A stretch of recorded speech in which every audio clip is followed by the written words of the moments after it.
In the wrestling world, the people are represented by two separate but unequally important groups. The wrestlers and bookers, who literally do all the hard work, and the fans, who endlessly nitpick and overanalyze everything they do. These are their stories.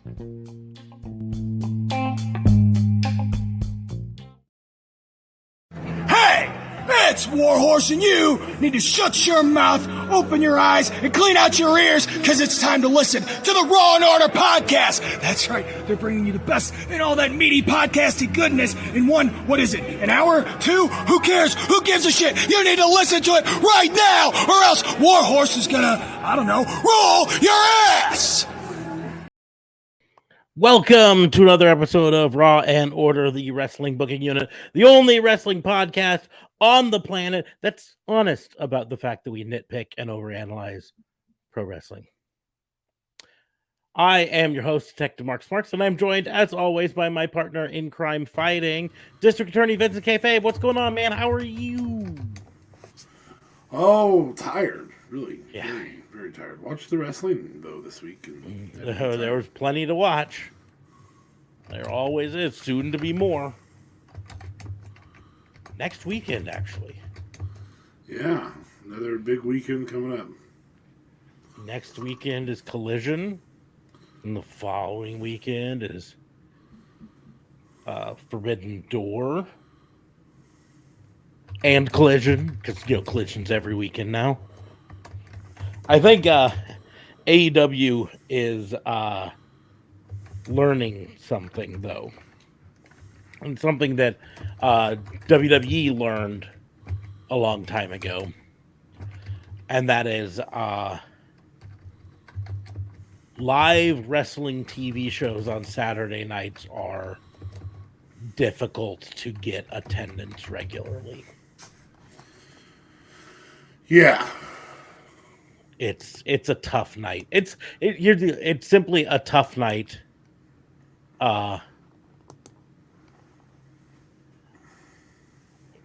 Big JC back for 10 months in a row.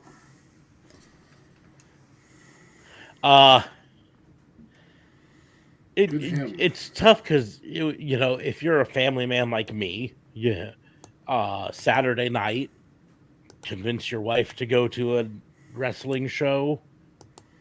Oh, but no, they've got family stuff to do. I don't think he's the only one at 10. Well, I mean, you might be the only one at 10 months right now, but yeah. Well, I think if I am correct, I think Strange's got to be close, isn't he? He's at 9.5. Somehow or another, he got 1 month back, so he's going to be at 9, I think. And then I think it was JLB is on it at like 7 right now. Let's see. And Ambrosia's on for like 5. Let's see if I can actually see this stuff.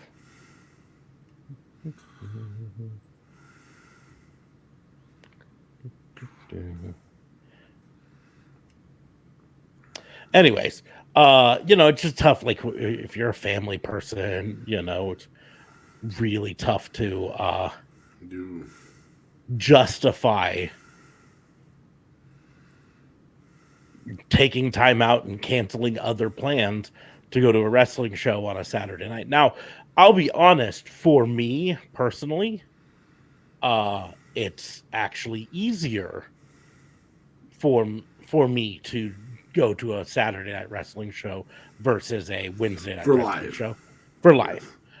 For a couple reasons. And the biggest one is simply none of them come near me, right? So I have to travel for them. And since I work a 9 to 5 Monday through Friday, you're not traveling to Wichita tomorrow? Yeah. Nope. Well, it's especially hard for us on AEW. They've never been. Great. The closest they've been is Kansas City, which is like a 3-hour drive for me. It's not undoable, but It's also on Wednesdays. It's also on Wednesdays, which means like I'd have to leave work early to get there in time. Well, Collision's going to be exclusively out of Jacksonville, isn't it? Or nope, it travels. It's traveling. It starts off its thing traveling through on the Canadian tour. Oh, so there's a chance that it might come near me somewhere. Yeah, I mean, if they bring Collision to Kansas City, let's go, bro. Mm-hmm. Or Dallas. We both can fly to Dallas relatively cheaply. Yeah. But it's just one of those things where it's just like, Wednesday, it's just so much harder because... Very. But I think that a lot of that stems from the television audience being difficult, too. Mm-hmm. But because like right now, I can't remember where I saw it, but for the Canadian wing of AEW Collision, to be brutally honest, to get to what you had said though, if they were recording regularly out of Orlando, I think it would be a benefit in this respect because they could do kind of like Full Sail did for NXT and get a regular crowd where it just became these people's regular Saturday night thing. And that's where you would get Bailey Girl. You know what I mean? Where she comes regularly, she finds her favorite wrestler, she supports them, whatever. But they are doing it as a traveling show, at least for now. So far, it's been announced as a traveling show. Reportedly, the plan is for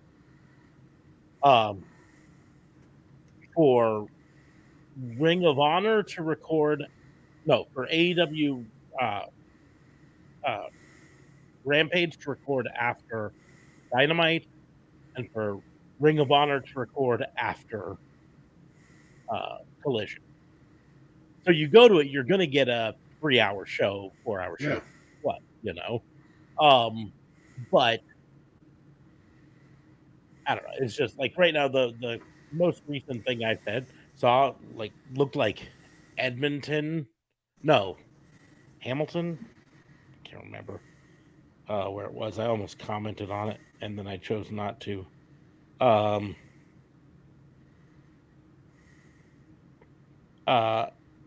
of them was like sitting at less than 1,000 tickets sold so far. That's tough. It's a tough sell. Yeah. They may end up regulating themselves to exclusively Jacksonville. Yeah. Something. They just might have to. I think what they should do is with Collision, they should look at Collision being the one they take to the places that get a little starved for professional wrestling. Are you referring to Nebraska? Nebraska being one of them, but there's actually a large section in America. A lot of the Midwest kind of gets ignored for major professional wrestling. But hitting those cities that are a little bit smaller, that don't tend to get the big WWE programming, and aiming their entire show on those things. It also wouldn't be the worst thing in the world for them, especially in the Midwest over the next few months, to look at like county and state fairs. I'm not trying to relegate them to the Carney concept again, but seriously, it's too late for. Tis the season, bud. It is the season. And it's like too late for Nebraska State Fair. You couldn't book a Saturday night at Nebraska State Fair now if you wanted to, because it's less than a month away now.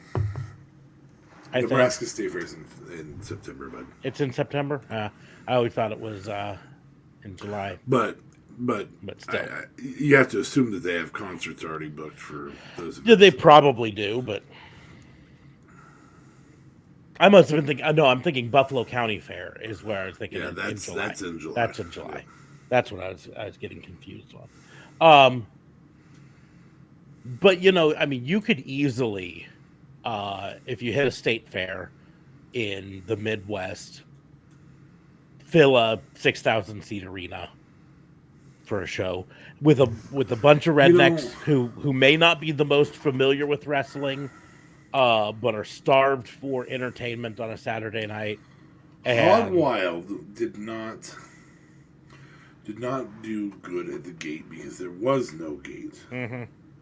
Yeah, but the buy rates paid for themselves. The buy rates were pretty decent. I mean, in the end, the problem with Hog Wild is, like you say, A, it didn't bring any gate because it was a free show, and B, I think Eric Bischoff's even talked about it. He loved Hog Wild. He'd do it again, he said, but they had to amp up security for it, so it cost more to do than a similar show. And they also had quite a few instances where wrestlers got a little rowdy because but that's where your fair idea works because the fair is security. It's also not as rowdy of an environment. It's not people going up to a place for a week to drink basically nonstop. It's a little bit more family friendly sort of. But like I say, the big thing is, let's just say they were able to book Nebraska State Fair for September, right? Like I said, it's probably already booked up. It's probably too late for this year for most Midwestern states, frankly. But an idea for them for next year really could have been a big boon for them because you're Joe Schmo in the middle of Iowa, right? You're not super familiar with professional wrestling one way or another. Like you know Hulk Hogan from your youth, you know The Rock because he's a big movie star, and John Cena because he's a big movie star now. But they're not like your regular like fair. You don't watch it regularly, but you see that there's a major one playing at our state fair, next month or whatever. Saturday night, we can hit the fair all afternoon. We can ride all the rides that are daytime rides. We can then go to this wrestling show. I think the kids would have fun. It's professional wrestling. What's to go wrong? And maybe you find yourself one of those casual viewers that they're always talking about. That you can turn into a regular viewer. Because really, isn't that actually the goal of live wrestling shows, is to turn them into televised wrestling watchers? Watchers, yeah. Right? And so you kind of do this, I think you almost have to, for Collision, book it backwards. Instead of going towards the wrestling meccas that are full of wrestling fans, on a Saturday night, you go towards the places that are starved for entertainment. And you might just win yourself some extra viewers there. I don't know. It's a thought. It's an idea. Anyways, a lot of stuff happened in wrestling this week. WWE unveiled another new belt. Yeah. And we got to see, what's her name? Why can I never remember her name? Oh, that's right, because she's never on television. And then she shows up and ruins somebody's title review. Oh, yeah. Charlotte can smell a new belt from a mile away. Charlotte, new belts. Somebody's getting a new belt. I'm on my way. Come here, new belt. You're mine. I want me some of you. It does put a hole in my hopes and theories that the gold WW belt that they unveiled for Roman would be the 1,000-day belt, because they just unveiled the women's undisputed championship. That's just a mini version of it. And that kind of blows a hole in that theory. Reports have it that on Monday, just to spoil it for anyone who's new out there, Monday there's going to be an unveiling of a new belt for Rhea Ripley, and it's going to be a mini version, not a mini, but a smaller version of Seth Rollins' WWE World Heavyweight. And so it'll be interesting if it says Women's Heavyweight Championship on it. I bet it won't. I'm gonna say it probably won't. It would probably say Women's WWE Women's Championship. Yeah, that's more likely what it will say. I would love it if it said Heavyweight Championship. Just made that the one that like the big dogs fight for. Like Asuka can go off and she can have her little undisputed championship over there. We're gonna have some knockdown brawls over here for this one. Anyways, might be entertaining.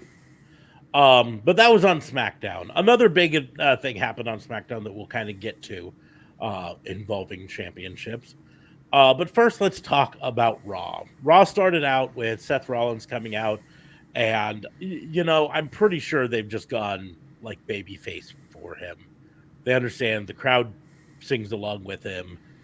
He's really popular. He's the champion. So he's basically doing the open challenge. I'm going to defend this belt against all comers, which is a super babyface thing to do, And of course, Judgment Day came out, and Damian Priest decided he wants a shot at the belt. More power to him. But the interesting thing from this segment that I took away was they hinted at problems between Damian Priest and Finn Balor. But really just hinted at it. Mm-hmm. Like, there was nothing that made it obvious that this is going to be a breakup or an uproar or an uprising of one to the other. Yep. I said it a few months ago about, I can't even remember what storyline it was, but we're not used to WWE being subtle with things. No. So it's hard to tell if they're just being subtle or if this is just us overanalyzing and nitpicking, which we are apt to do. I mean, it is a podcast. But it's going to be interesting because,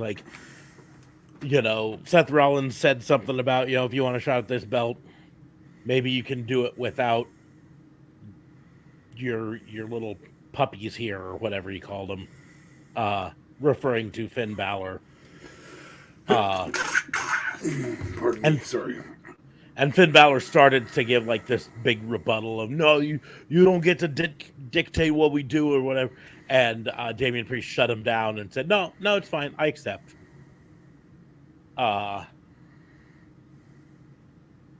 So that was just an interesting little thing there. Yeah. It's obviously not a done set, which is what makes it nice. It's very much so Jay's remark on SmackDown to Paul Heyman about, well, if I'm in the bloodline, you're not. What the fuck does that mean? Thanks for the seeds of doubt. That's all we want is some seeds of doubt, seeds of of reasons to come back. Yes. We also had, I think we even mentioned this on Tuesday night. It's the start of Money in the Bank qualifying season. So Becky Lynch beat Sonya Deville to qualify.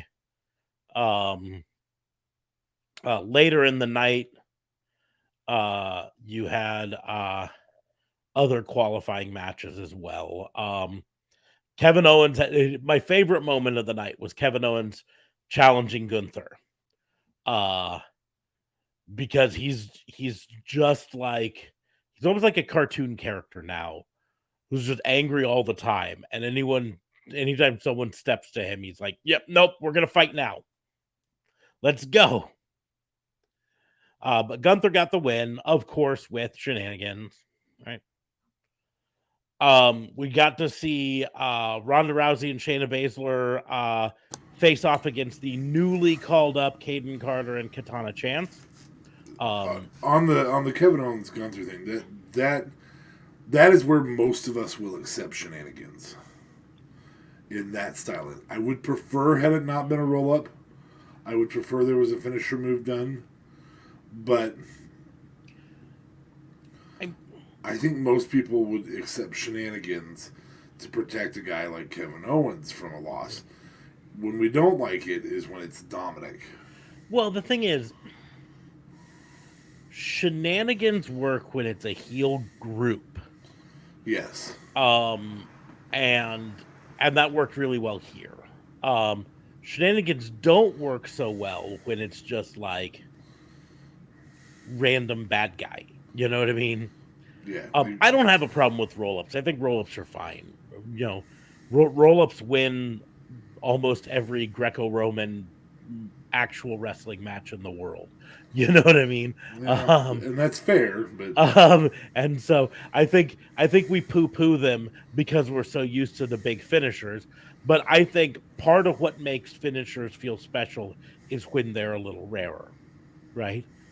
For instance, Kenny Omega hits the one-winged angel in maybe 1 out of every 5 matches. true. And nobody ever kicks out of it. I mean, there have been in New Japan, but nobody in AEW yet. I thought it was going to be Hangman, but they didn't pull the trigger on that one. There have been people who haven't been pinned by it for different reasons. Either Kenny couldn't make the pin or someone broke up the pin. But he doesn't hit them in every match. So when he does finally hit it, it feels like a big deal. And so to do that, you have to find ways for matches to end without the finisher. Now, there are ways to end a match without a finisher that do not include a roll-up.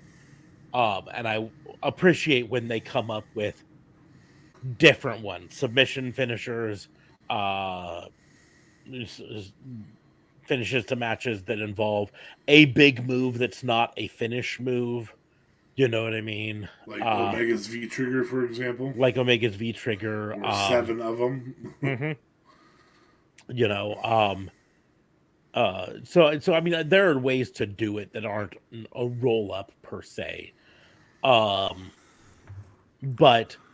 I'm not that big. I don't hate the roll ups too much. Anyways, I was happy to see they did a video package of Caden Carter and Katana Chance. I still hate that name. I really, really do.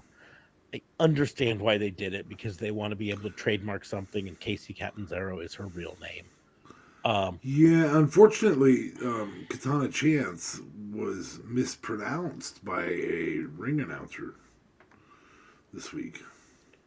I didn't hear it, but yeah, it was Graves actually. So, yeah.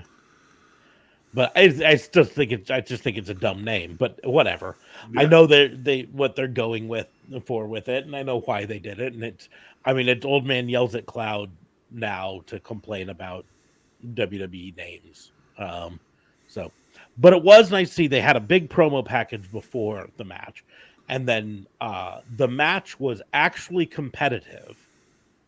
Even though we knew that Ronda Rousey and Shayna Baszler were going to retain, you know, the chances of I feel like they've made them look really vulnerable, which is a huge plus. This week was a really good week for women's tag in WWE. Yeah. To look vulnerable, to look like the NXT call-ups are really a good move. Yeah.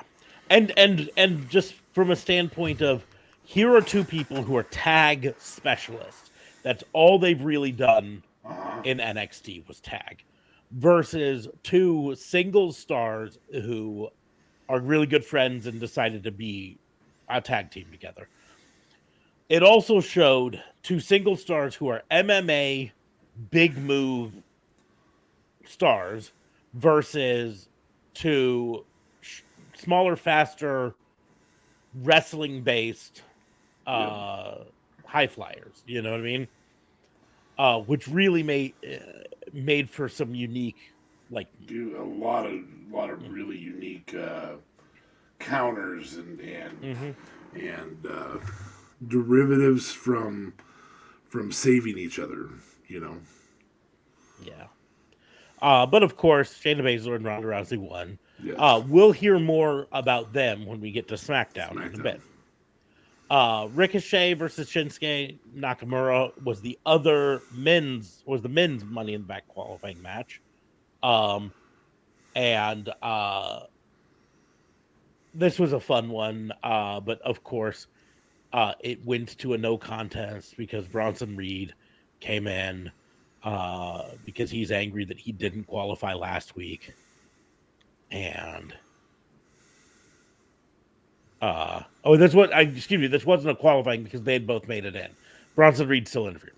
So they had a Miz TV segment that started off with Cody Rhodes, and then they brought in Dominic Mysterio as the surprise for Cody Rhodes. And there's some really good back and forth between Cody and Dom during this. And then Dom got to slap Cody Rhodes and then run away, and it was actually pretty epic from just a bitch slap and run standpoint. But then Zoe Stark versus Natalya.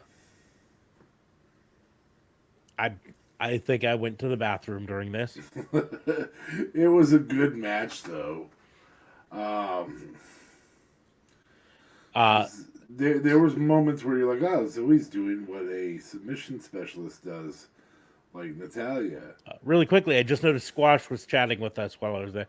I assume he's referring to Dom with the Dude's Got Unreal Heat, and it's true. And I do think he'll be a big star one day. I think he might be a big star now. And the key is they took him away from Ray. They put him in a storyline that, yes, Ray might be tangentially involved in it, but is not he's not there. The hardest part was when they were trying to get Dom over with Ray there. You know what I mean? Like they're trying to make him into a mini Ray, even though he's bigger than Ray, and slower than Ray, and not as likable as Ray. And they did a really smart thing when they finally said, "Let's take him away from Ray. Let's turn him heel. Let's lean into this fact that some people hate him," sort of a thing. And then for your other thing, Squash, we will be talking the women's tag unification title match here in a little bit because we're about to get to SmackDown. And that's where the news hit. Zoe Starks does nothing for me. Like I've said it before, I can appreciate that she's a very good wrestler. Just like I can appreciate that Natalya is a very good wrestler. But they just fall flat for me character-wise, and I just don't care. We appreciate your honesty. Mm-hmm. So I'm sure some people liked this match. Bleacher Report did not, but I didn't hate it. I really didn't. I didn't love it, but that's because I'm not invested yet. And then for our main event, Seth Rollins versus Damian Priest. Good match. We knew it would be great. I forgot. Before that, you had Indus Sher were supposed to take on Cedric Alexander and Shelton Benjamin, but they just beat him up before the match, and nothing ever happened. So,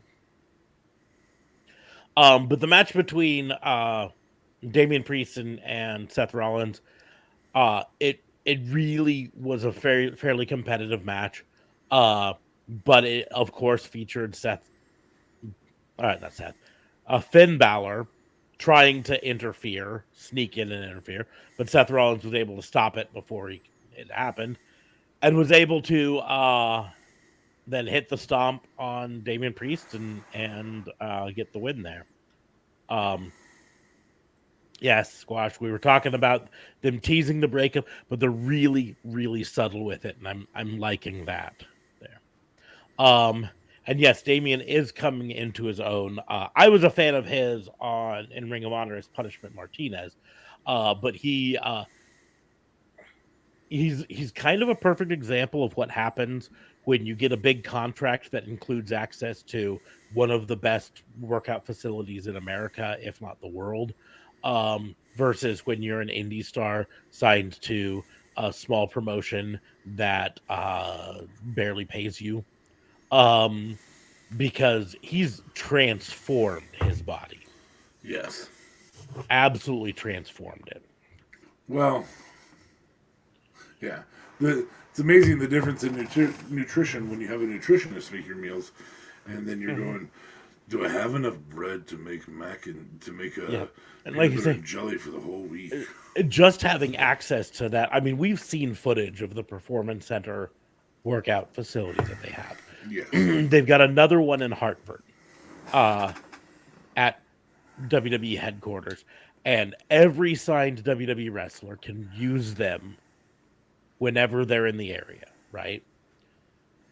So these wrestlers have access to the best nutrition coaches, the best nutrition just in general, because they get paid decent money, and then the best workout facilities, including the best strength and conditioning coaches that you can find for their field, versus like I say, when you're an indie wrestler who gets signed to a small promotion owned by a small regional cable company, and you're just kind of barely squeaking by.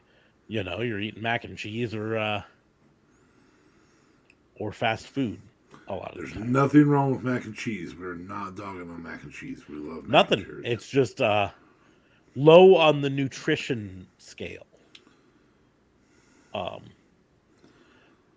Moving on to SmackDown. It started off with Solo Sikoa and Paul Heyman in the ring, and Jey Uso quickly interrupted. Leading to a really unique segment where Paul Heyman basically said, the reason Jimmy wants you out of the bloodline is because he knows that Roman sees you as the next tribal chief, and he wants to help you become the next tribal chief, groom you to be the next tribal chief. That's your future, that's your destiny, that's your fate. Unfortunately, because of Jimmy, there's no more tag team in the WWE known as the Usos. And then he sets up a United States Championship match against Austin Theory. And he says, but I need your answer as to whether or not you're in the bloodline tonight. And Jey accepts the United States Championship match. And then I'll let you know later. On that. I'll let you know later on the other part. Which, of course, more to come. The men's money qualifier, Santos Escobar versus Mustafa Ali. Santos Escobar won, so he's going to Money in the Bank. Which, if you watch NXT, you would have known. At NXT, you know that Mustafa Ali is going to head down to NXT and participate in storylines down there. So that's not surprising. Also, importantly, another storyline happening in NXT involving a main roster person visiting. Yes. We interrupt this SmackDown review to? Well, I will get to that stuff once I finish this. I just realized I hadn't brought it up to. Squash Donkey has it for us. Baron Corbin. Well, there's actually another one that's going to be happening too. That we'll talk to. But Baron Corbin's one of them, right? So you then had Ronda Rousey and Shayna Baszler celebrating their victory, and then the NXT tag champions, women's tag champions, Isla Dawn and Alba Fire show up. And it's interesting because, like, the women's tag in NXT hasn't been talked about since they got called up. It's just like, yeah. But all of their major tag teams got called up. So, okay. Yeah, I think they may temporarily be done with women's tag in NXT, Well, which is sad. I think what likely happens, yes. Because here's the deal. I do Alba Fire and Isla Dawn challenge Rousey and Baszler to a unification match. One women's tag team champions in all brands. And frankly, I like Isla Dawn and Alba Fire a lot, but from a strictly monetary standpoint, from a booking standpoint, I don't see how you don't book Shayna Baszler and Ronda Rousey to win this. Because then you can have Shayna Baszler and Ronda Rousey go to NXT. You could make a really big deal about them appearing on NXT. Yes, that's what I was talking about, Squash. But we will get to it. Oh yeah. Sorry, I missed it. I forgot. Yeah. Like that potentially brings eyes to the NXT product. And as long as you do kind of like you did with Katana Chance and Caden Carter, and make Isla Dawn and Alba Fire look good, Which they did on SmackDown. Mm-hmm. Oh, he's in the middle of an ad, so We'll give him some breathing room. We'll give him some breathing room. We got about a minute left in the ad, so but no, I like Isla Dawn. I like Alba Fire. I think they'll be good on the main roster. I think in the long run, as long as they make them look good in the unification match, look like they had a shot, then hell, look like they had it won. Because at the end of the day, Rousey Baszler is a temporary tag. I don't want it to sound like I know something I don't know, but at the end of the day, Rousey Baszler is two main eventers tagging together, whether they're friends or not. That's a tag you break up. Mm-hmm. Much so. Then we had the women's Money in the Bank qualifier. Sorry, I saw Squash Donkeys, and I was about to. I think he's referring to Shayna Baszler and Ronda Rousey. So, Mia Yim, Michin versus Bailey. This is where they start setting up a storyline. With Bailey, because the tag part of Damage Control is temporarily sidelined. Now you've got to pivot those two into main event storyline. Yeah. And having Bailey win a shot into the Money in the Bank really helps set that up. I also assume Io will also be in it. Mm-hmm. And so I would assume, which then sets up the storyline, they can tag team basically the other people and try to set. But it also sets up for potential breakup storyline if it gets down to two of them having a shot at that Money in the Bank briefcase, and Io saying, "No, I want my shot again." So, Squash is referring, I'm sure, to Ronda and Shayna Baszler. I think the storyline is that, like, I think Shayna Baszler is one of the scariest people I've ever seen in terms of wrestling, and I think that's part of what they're showing here is that Ronda and Shayna are both scary, but they're not necessarily on the same page as a tag team. I also am not a Ronda Rousey in WWE fan. Like, I think she's a definite UFC Hall of Famer. She's an MMA as a whole Hall of Famer. But I don't think she takes professional wrestling seriously. And I think it shows in her work ethic on it. Anyways, this is where in SmackDown you had the new WWE Women's Undisputed Championship, which no question, how is it undisputed? I mean, it's not unified. It's the same way. It's the same way that Roman's is undisputed. But Roman's was undisputed because he had two belts that he was combining into one, and that meant him undisputed. But I think Universal was the right word. I think Universal would have been the right word. I didn't like undisputed, and like you mentioned, of course, as soon as Asuka had the big unveiling with the new belt that looks just like a smaller version of Roman's belt, Charlotte Flair came out because she could smell a new belt, and she had to challenge, and they missed the perfect opportunity, in my opinion. Well, I still think that they're going to have the Bianca and Asuka stuff. I know there was a lot of plug on that. The opportunity was for Asuka to look at Charlotte and say, "You haven't been here. Just because you're Charlotte Flair doesn't mean you get to jump the line." And Adam Pearce did say. Mm-hmm. And then Asuka said, "I accept." Yeah.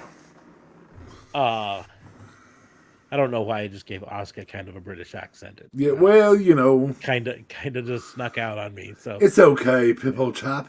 But I accept, mate. I accept. But back in my own country of that Japan. famous Australian Asuka.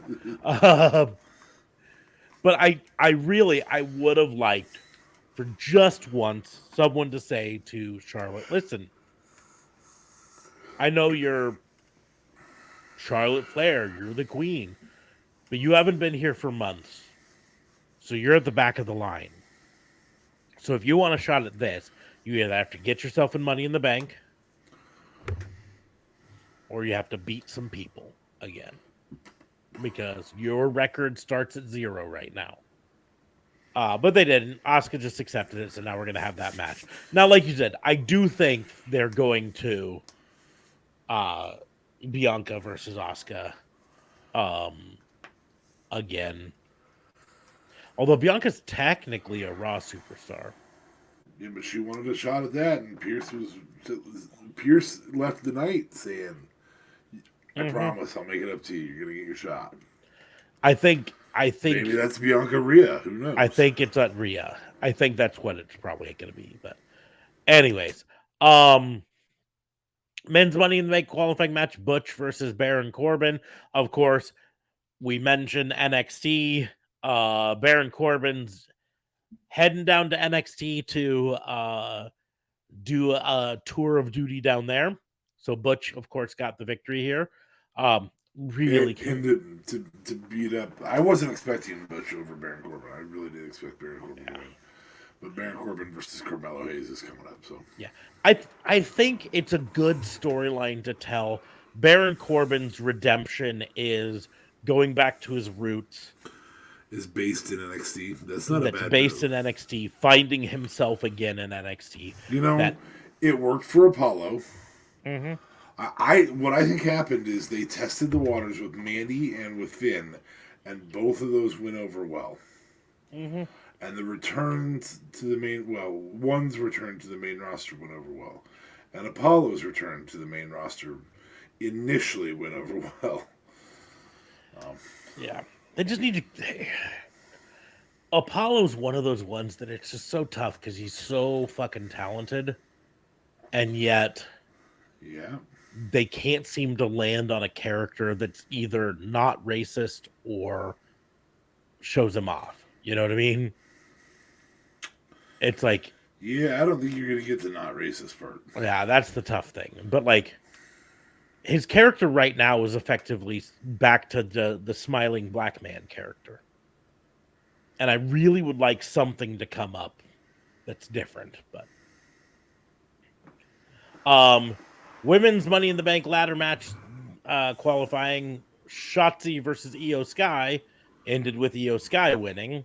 So that puts, like we said, all of Damage Control in the Money in the Bank ladder match, which can be some really fun, like I said, double teaming. And, is EO just going to help Bailey win?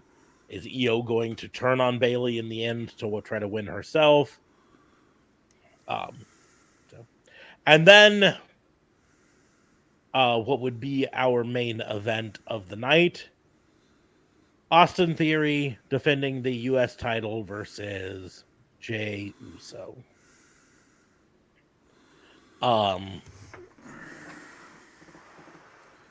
Austin Theory gets the victory in the end. With shenanigans. Of course, shenanigans. Shenanigans involving Jimmy Uso, of course. Jimmy and of course Solo. And Solo. Yep. But that's just throwing more fuel on more fires. Yeah.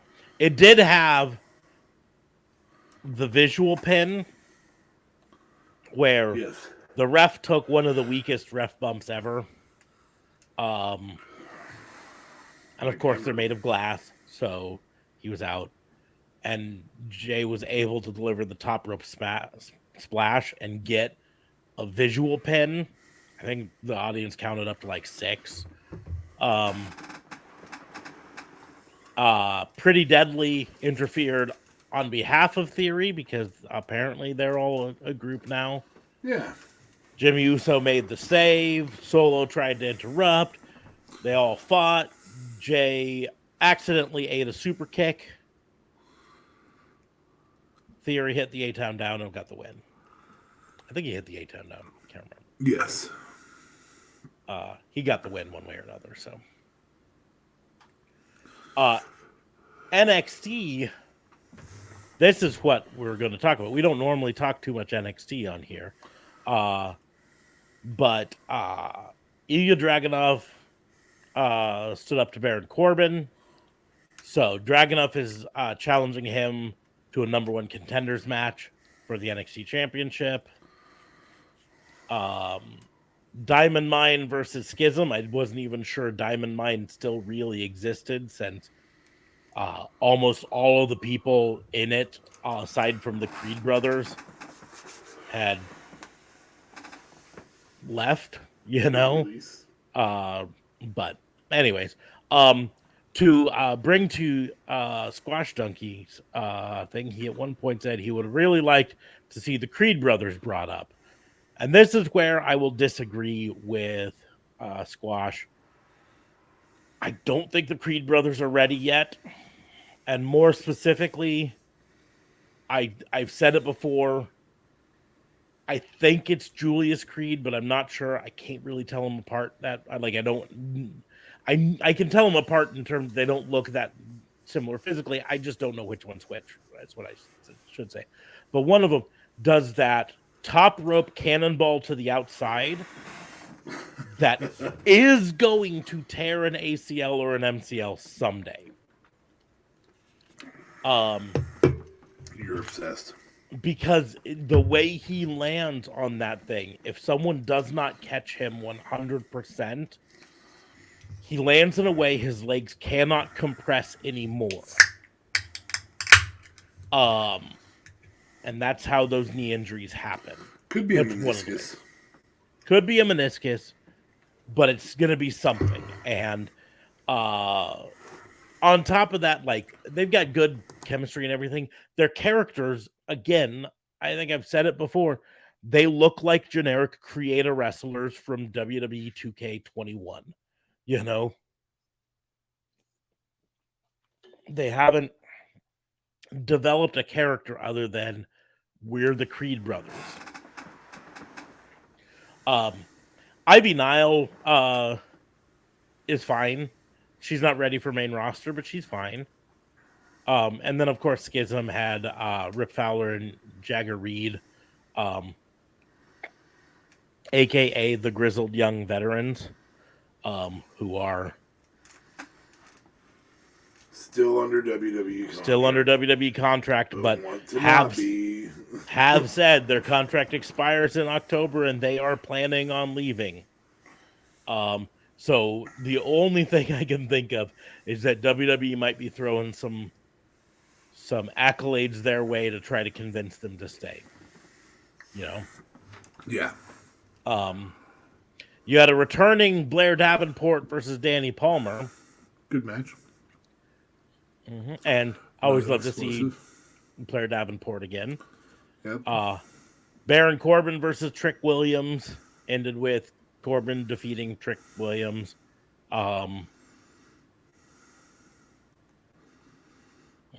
Mustafa Ali versus Joe Gacy. I think this is going to be Mustafa Ali's turn. Like we said with Baron Corbin, I think they're going to let him run in NXT for a bit and try to freshen him up. Do you think they knew that he was riding high after that Walter loss, though? I mean, they had to know, right? Mm-hmm. Like I was ready to see him in Money in the Bank after the Walter loss. I really was. Just me, maybe. Eddie Thorpe versus Damon Kemp. These were two. Who the fuck is this? Is to me. Is I, but whatever. Dabba-Kato versus Scripps, which of course Scripps has now been unmasked as Reggie, so I don't know why they're calling him Scripps still, but whatever. And then the women's number one contender battle royal. Of course, last week we had Tiffany Stratton win the NXT Women's Championship. This was the battle royal to determine the number one contender. And we had Dana Brooke show up for this. We had Dana Brooke show up in this one. Another main roster person coming down. And lasted out, man. Yeah, she was in the final three. Yep. And the winner was Thea Hale. Which I'm pumped about, but I'm also like I'm getting an itch on Cora Jade, like hardcore. I am. They But that could be so that Tiffany Stratton can have a couple title defenses before. Mm-hmm. Well, and also like Tiffany Stratton's character verges on heel. Yeah. Right, and so it might just be heely. That they're like, listen, let's have her face off with a bunch of faces, and you can't get much more babyface than the underdog Thea Hale winning this, and so let that, and maybe just let Cora Jade and Roxanne Perez resume their feud without gold attached to it. Sure. Sure, and then Roxanne Perez could be the one who beats. Pardon me, who beats Stratton, and then you can have a real and then you can have that's big pop, stand and deliver type stuff. So, and then the one other thing that happened, was Braun Breaker challenged Seth Rollins to come down to NXT and defend the WWE World Heavyweight Championship. Specifically, he said, defend that new championship you just won on NXT. So now we're going to have Seth Rollins, arguably the biggest name on Raw because he is the current champion, come down to NXT. Down to NXT so their match. They're obviously making a big push to try to get more viewers on NXT. Sure. I don't blame them,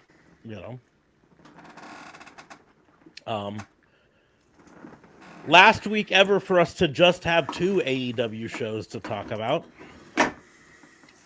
So we will go through AEW. Dynamite. Yeah, Dynamite first. International Championship Orange Cassidy versus Swerve Strickland was good match. Great match. I do not know how. I am Orange building Cassidy on the Swerve train. There's more to him than meets the eye. I don't know. I've always been on the Swerve train. I loved him in Lucha Underground when he was Kill Switch, I think is what his name was there. He's phenomenal. He's just great. So I'm happy to see him getting a run.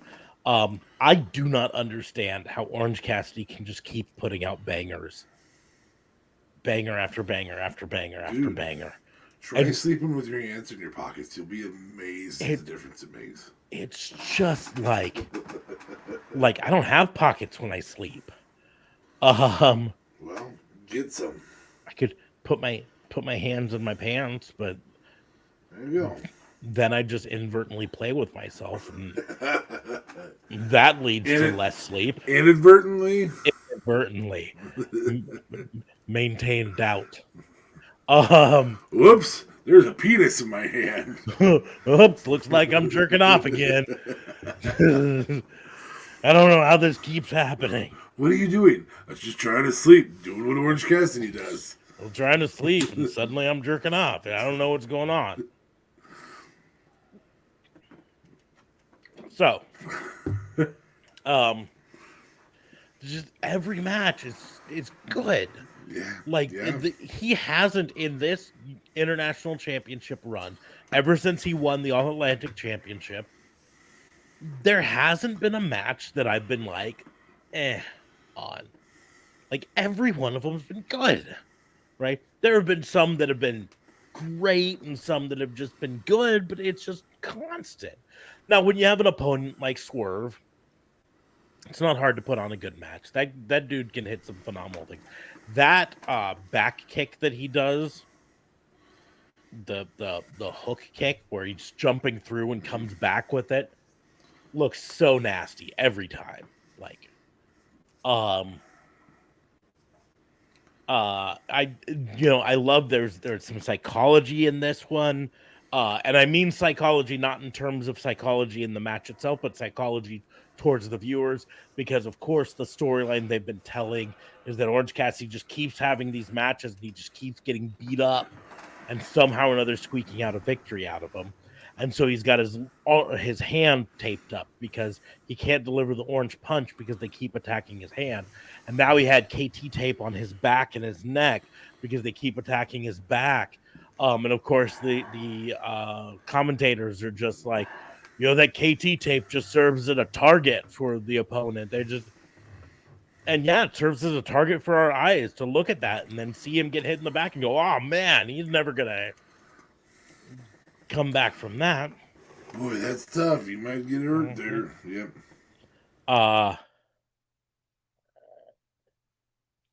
But it's a good match, right? You had Blackpool Combat Club, and interestingly, but importantly on purpose, right? They introduced the trio of the best friends with Rocky Romero as Chaos. Chaos, of course, is Kazuchika Okada's stable in New Japan. And they had mentioned it before when Rocky Romero came over. Yeah. But it wasn't like... They'd never been introduced announced as Chaos. Yeah. Correct. Now, of course, we are just a few weeks away from Forbidden Door, so of course that is. This also plays in to the announcement this week of two big matches for Forbidden Door. One of them being the final rubber match between Kenny Omega and Will Ospreay for the IWGP US Championship, and the other being Bryan Danielson of Blackpool Combat Club challenging Kazuchika Okada of Chaos. So it was nice to see them identify them as Chaos. And I think part of it, because they, when they wrestle as the best friends, there's always this kind of air of jokiness around them, aloofness maybe. But when they wrestled as Chaos, they were definitely more focused. And it was nice to see Rocky Romero get a chance to really show in the ring here a bit too. That being said, Blackpool Combat Club still won. Yeah. Afterwards, Hangman Page, Matt and Nick Jackson challenged Blackpool Combat Club for this coming week, for the main event. I do think if it's not at Forbidden Door, it's going to be near Forbidden Door. There will be a blood and guts match, I think, between Blackpool Combat Club and the Elite with somebody, because it's going to be Blackpool Combat Club with Takeshita versus the Elite with Smart Money's on Kota Ibushi. But this Bryan Danielson versus Kazuchika Okada storyline could play into it as well. Sure. At which point I think it would be after Forbidden Door, not before. But so you're thinking like a stadium. Oh no, you said blood and guts. Yeah, blood and guts. So that's what I think. It screams out. You know, we had an anarchy in the arena where we could go anywhere. Now I want to keep you guys inside a steel cage. What? But there's 5 of you. And there's just 4 of us. But I think we can find a partner for blood and guts. It's exciting. And then we had probably the highlight of the evening for Dynamite. MJF and Adam Cole Bebe in the ring. Face to face. And probably one of the better promo segments we've had in a long time in AEW. Yeah. Go ahead. I have no notes on this other than I loved every second of it. I loved how MJF, when Adam Cole came out, MJF just went off and Adam Cole just let him go off. And then Adam Cole got the mic and was able to do his rebuttals without too much ado on that. And then, you know, I mean, the callbacks to so many things on this thing, you know, if you were a longtime wrestling fan who watched NXT and AEW, you got it right away when MJF said, you know, you've got the great intro, you've got the TV show, you've got the girl. You know what they do to make MJF look cool? They ring the freaking bell. Good night, Squash. Thanks for joining us.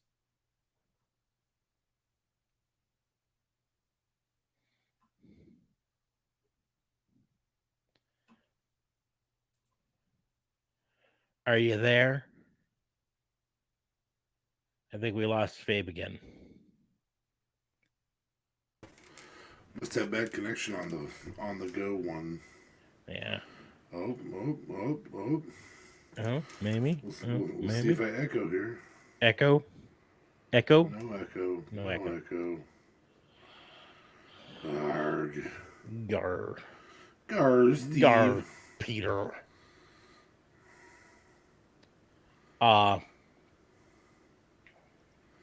He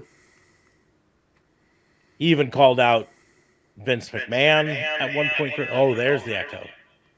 Echo. There's the echo, yep.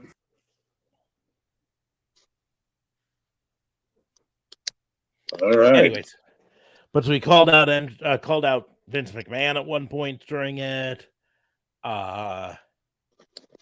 Said that he was an Adam Cole fan back in the day, and someone posted MJF's Instagram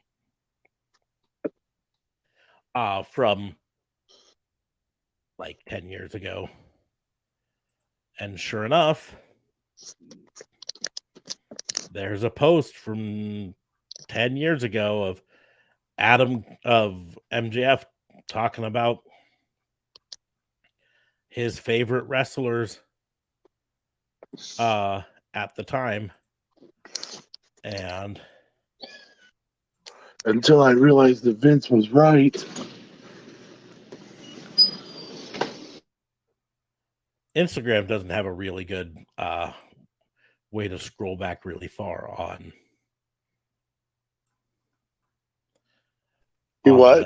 on the PC. There really should be a way for you to just say, I want to go back 10 years on this. Especially on the PC. Yeah.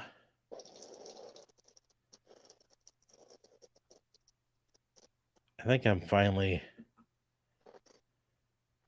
back to before his AEW run, so I'm getting back there.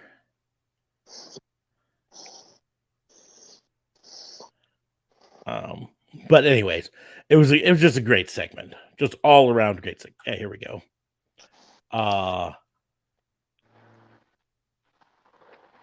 June 9th, 2016.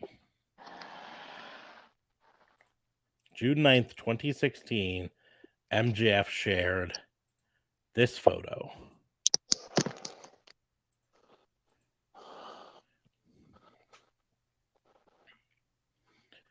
Oh. Says, watch the best to be the best. So there's Chris Jericho. He's already done a storyline about, Chris Jericho being one of his heroes. I believe that's Chris Candido up there. Yes, it is. Which he has done Chris Candido's moves before. That, of course, is Adam Cole Bebe, and I'm pretty sure that's a young Tully Blanchard. I was gonna say I'm struggling on the top left, but okay. I'm pretty sure it's a young Tully Blanchard. Let me see if I can find.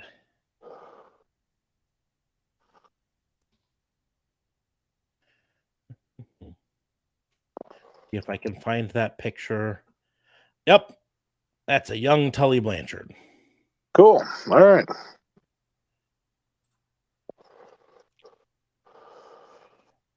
From back when he was NWA United States champion. Adam Cole's picture looks like he's getting a mugshot in that picture. Yeah, he was Florida man at that time. So, I'm trying to figure out NWA United States Championship. That would have been sometime after July 21st, 1985. So 7 years ago, MJF's what, 24? 17-year-old MJF's favorite wrestlers right there. Yep. I can say he's a better student of the game than we are. I didn't know who Adam Cole Bebe was in 2017. I did at that point because that was when I was getting back into. That's when you caught the ROH on Saturday. That was when I was finally getting back into WWE, and so because of that, I had started watching Ring of Honor. Oh, okay. I told you Ring of Honor was my thing, so I'd already been watching Ring of Honor, and then WWE came along. Came back into my life. You're welcome. It still wasn't very good back then. No, it wasn't. And Ring of Honor was very good back then. So yes, it was. Anyways, it was one of my favorite things there. But of course, just the callbacks to the Karrion Kross thing, the insults to Adam Cole's body, and then Cole responding saying, "Oh, you really smart insult to my body. Tell you what, how about you and we both go backstage, we'll pee in some cups and get them tested to see who's natural and who's not."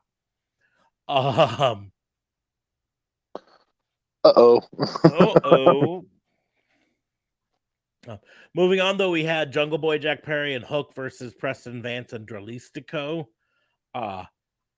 This match turned out bloody, and I don't know if it was planned. What I do know is I didn't know I needed Jungle Boy and Hook.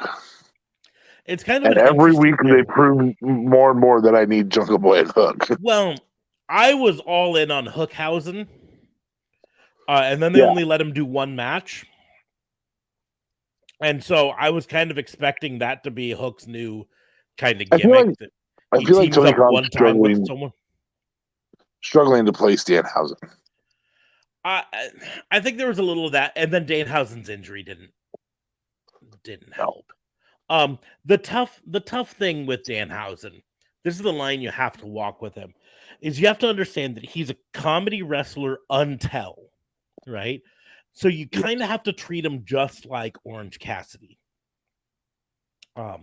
He does not have the in-ring skills that Orange Cassidy does, though. I think he does. They just I've watched the matches.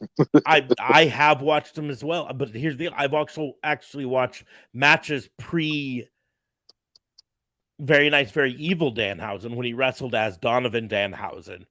And he was like a mini Finn Balor. The problem is he was just generic at the time.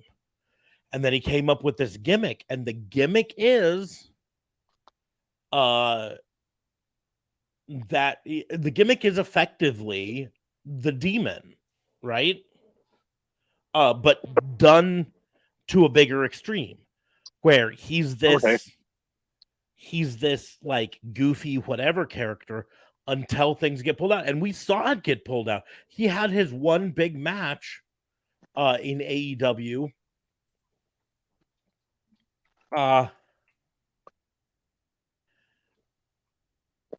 Where he came out with the different face paint. I'm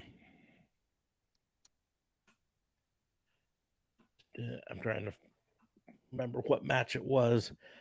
It was at a pay-per-view, I believe.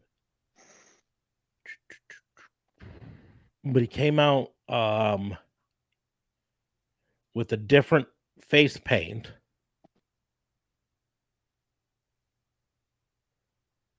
And it was like the end of this storyline of him getting beaten up, him getting... God, what was it?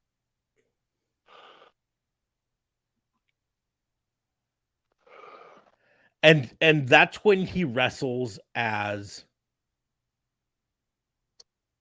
an evil character. And it really worked. But they only had it that one time. What was it? I'm trying to remember, because he even brought out the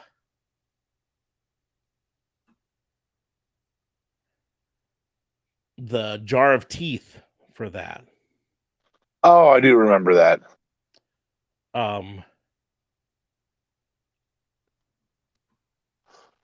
It wasn't Full Gear.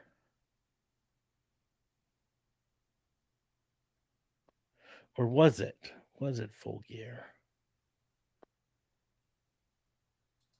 If it was Full Gear, it was on the kickoff show.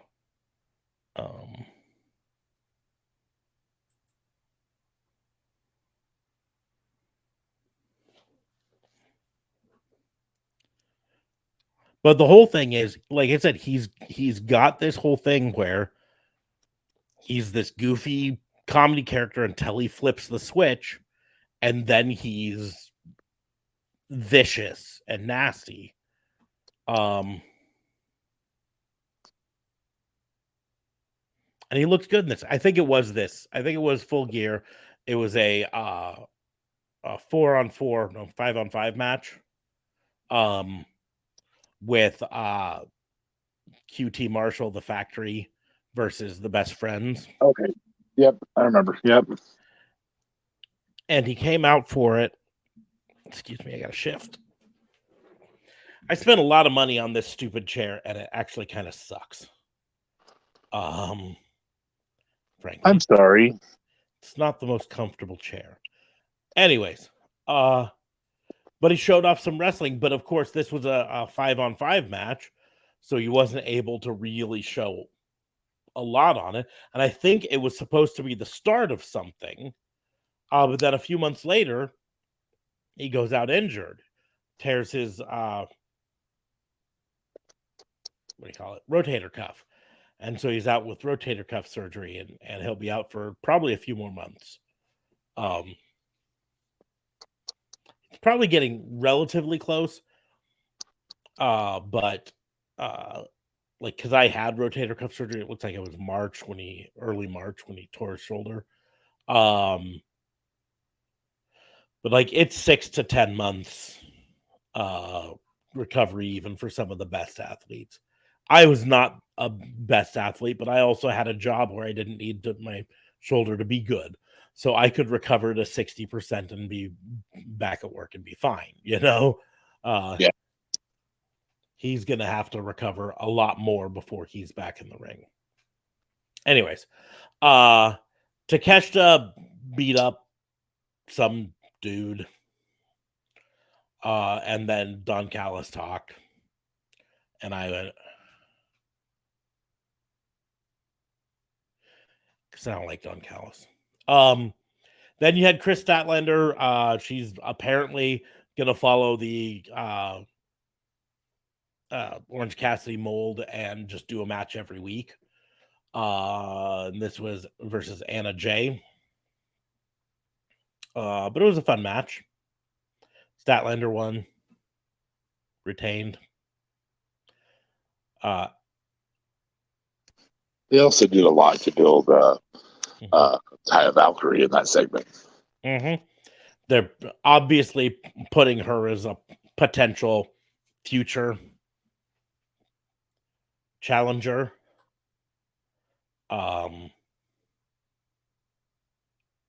Because of her multi-championships around, because she was so close to being the victor against Jade Cargill. So, and then the main match of the night, Jay White versus Ricky Starks. I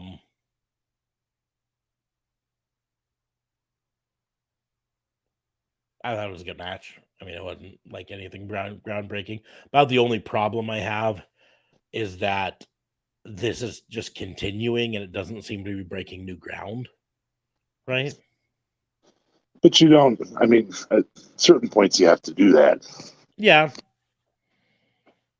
I know it's not a huge complaint. I'm just like, I think I just need something fresh to be brought into this. Like maybe a match that has a stipulation of some sort, or maybe a match that has a gimmick to it, between them. Maybe this is where you bring a cage match into it.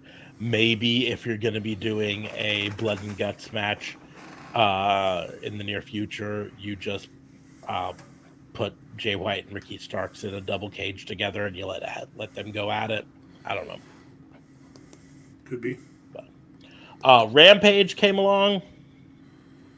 We had Lucha Bros and Bandito versus Ethan Page, Lee Moriarty, and Big Bill, which I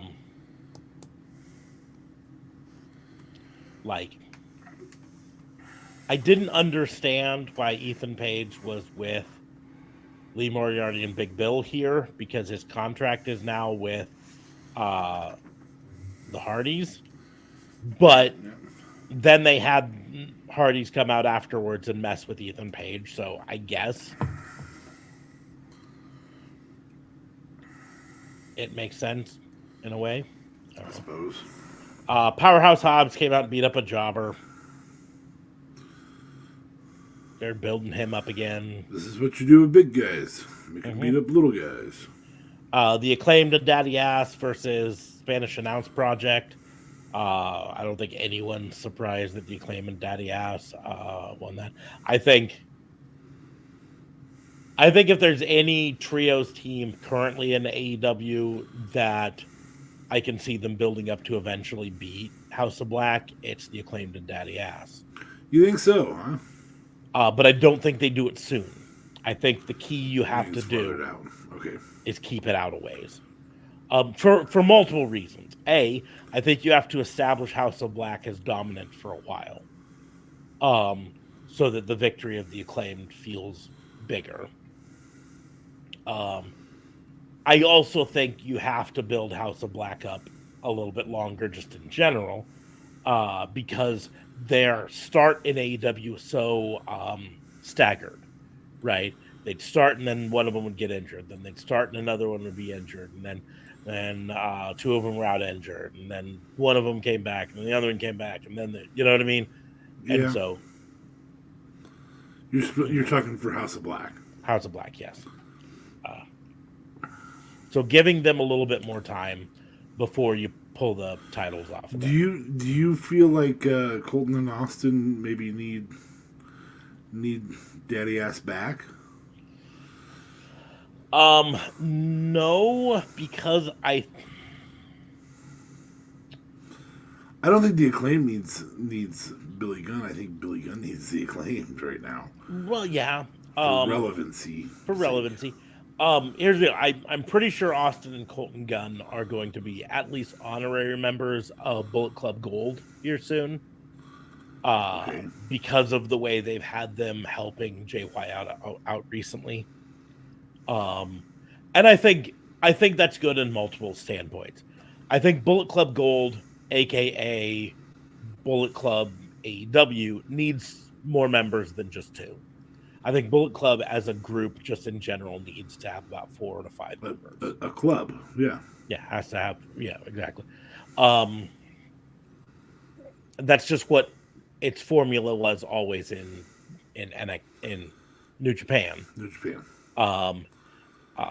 Even in Impact, there have been 3 in their Bullet Club, Club. It's at least Freebird style.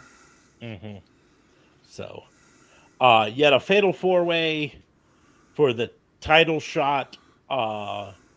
Britt Baker versus Sky Blue versus Mercedes Martinez versus Nyla Rose. Nice to see Mercedes Martinez being used on TV. Nice to see Nyla Rose back on TV again, second week in a row. And also, kind of nice to see them throw the win to Sky Blue. Yeah. She's a young up-and-comer. I don't think she's ready for a championship run by any means. But you test the waters with these challengers.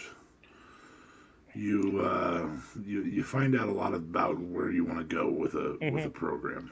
Well, also, let's just look at these 4 women that were in this match. Nyla Rose has always been presented as a heel in AEW. Correct. Since day one. Mercedes Martinez, always presented as a heel. Right?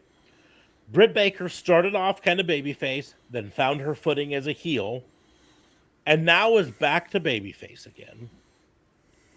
But I think really works better as a heel. Right? Sky Blue is the one out of this group that is 100% babyface.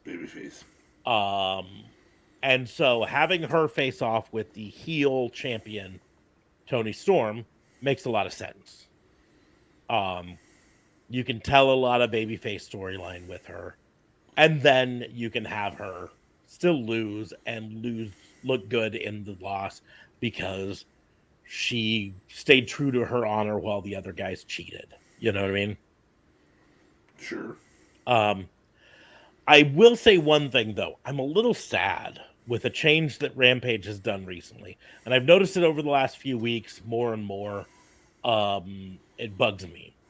And that is, for the longest time, they always did this interview segment before the main event, where it was Mark Henry, and he would talk to both sides of the main event, and they would talk some smack, and then he'd be like, well, it looks like the time for talking's done.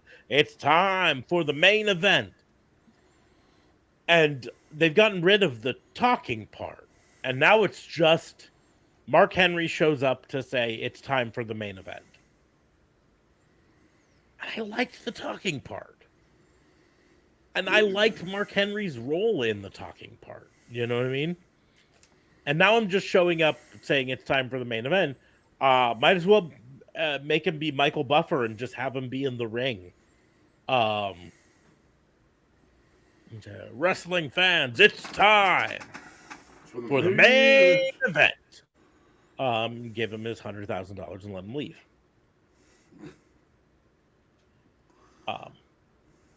Anyways, all in all, a fairly decent Rampage. Next week, we'll get to add Collision into. Yeah, it'll be a kickoff episode, so. Yeah, it'll be a lot of stuff happened. Yes. Including CM Punk back in AEW, teaming with FTR. Including Miro back on television. Mm-hmm. At least that's what his Twitter page looked like this week. Yep. You're gonna have I don't know if it's gonna be on Collision, but there's the match they've been setting up with with Mark Briscoe, Daddy Briscoe, and Aubrey Edwards versus Jay Lethal, Jeff Jarrett, and Karen Jarrett.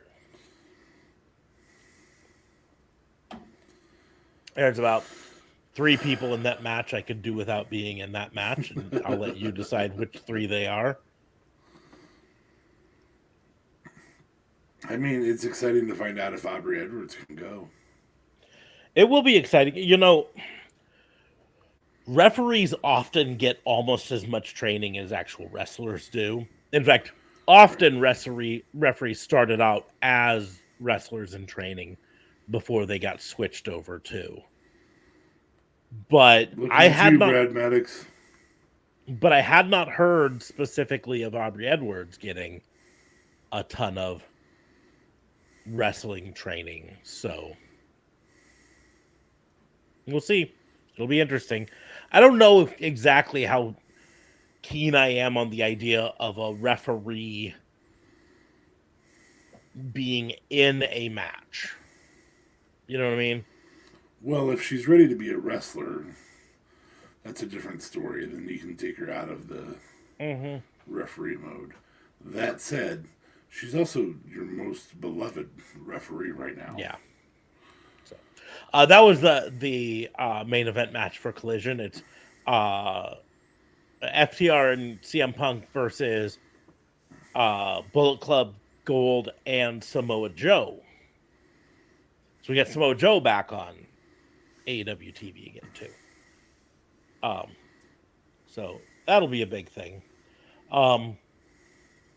We did get a lot of news about the AEW game this week, including some interesting footage of tag team wrestling, a lot of the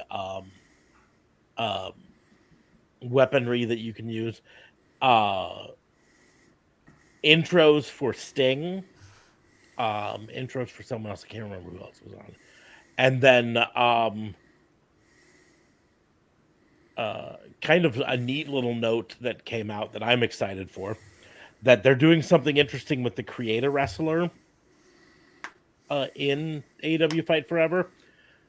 And that is, when you create a wrestler in AEW Fight Forever, it starts effectively at level 1. So you can't just create a maxed out wrestler. You can't create your dream wrestler that's just super good and can pin everybody, right? You have to actually go through the story mode with your create a wrestler to unlock its skills and potential and all of that stuff. And I think that's a really cool twist that, you know, now the downside is what that means is the creator wrestler, and I don't know, I haven't seen a demo of how in-depth the creator wrestler is. It's really popular on the WWE 2K games for people to use creator wrestler to create wrestlers from other companies that they wish were in WWE. So like people create Kenny Omega and Hangman Page and whatever. But part of that is you create them and then you give them the stats that you think that person would have in WWE. But you won't be able to do that with Creator Wrestler here. You will have to develop the stats, which will be interesting. But I think it'll be fun. So I'm super excited for it. My daughter's super excited for it, mostly because she came into the room today while I was playing a video game that is a single player video game. It's Fallout 3. And she wanted to play with me. And she was very distraught when I told her that it was a single player game. There's not a player 2 for it. And also that it's not a game that's really suitable for 5-year-olds to play. She didn't believe you? She did not believe me on that one. But I had to pause it because I was about to enter a place with some scary monsters in it. And I wanted my 5-year-old to sleep tonight. That's a good reason. So I was like, "No, baby, can you go back? Can you go back and watch some TV? Daddy's playing this game."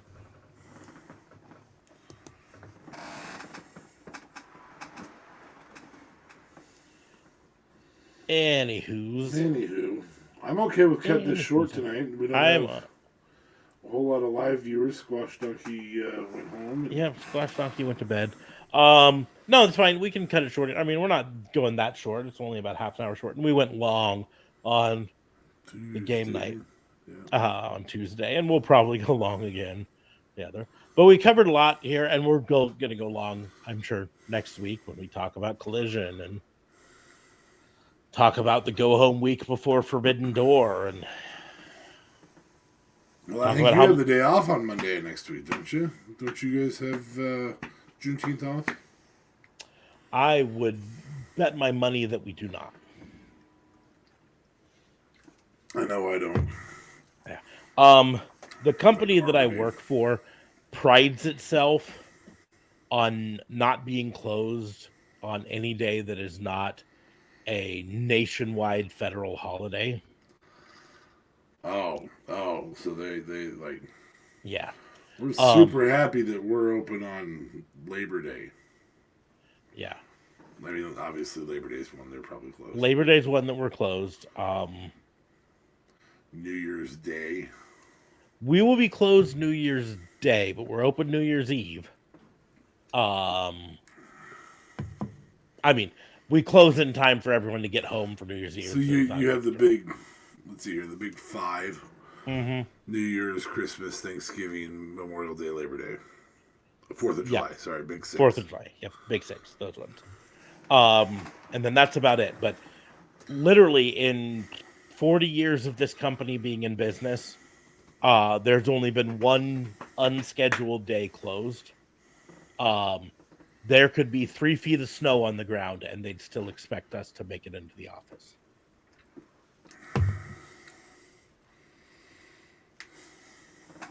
Just like that, huh? Yeah. Teleporting. Wait, I'm sorry. It's... Mm-hmm. Yeah.